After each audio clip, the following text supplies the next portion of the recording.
Security, cyber security system మీద ఇప్పుడు నిన్న పోస్ట్ పెట్టారు, సగం మంది ఉద్యోగాలు పోతాయని వచ్చింది. ఎందుకు? ఇదే చెప్పేస్తాను సొల్యూషన్స్ అన్ని.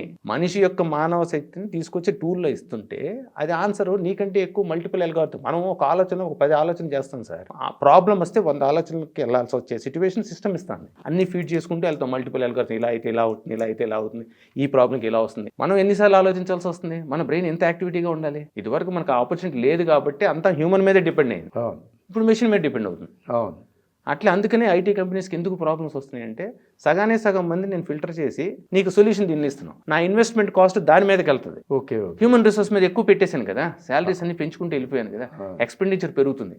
వరల్డ్ ఎకనామిక్ సిస్టమ్ అంతా విచిత్రంగా ఉంది. ఎక్కడ యుద్ధాలు జరుగుతున్నాయో ఏమవుతున్నాయో తెలియదు. ఫైనాన్షియల్ ఎకానమీ స్టేబుల్గా లేదు. సో నేను ఇప్పుడు బిజినెస్ పాయింట్ ఆఫ్ వ్యూలో ఎవరైనా కానీ కాస్ట్ కట్టింగ్కి వెళ్ళాలి అంటే టెక్నాలజీ వాడి కంపెనీని నిలబెట్టుకోవాలి. ఓకే. అంతేగాని కంపెనీ చంపేద్దాం అనుకోకూడదు కదా. So this is the wear ఈ టెక్నాలజీలో ఆర్టిఫిషియల్ ఇంటెలిజెన్స్ అద్భుతమైన రోల్ ప్లే చేస్తుంది.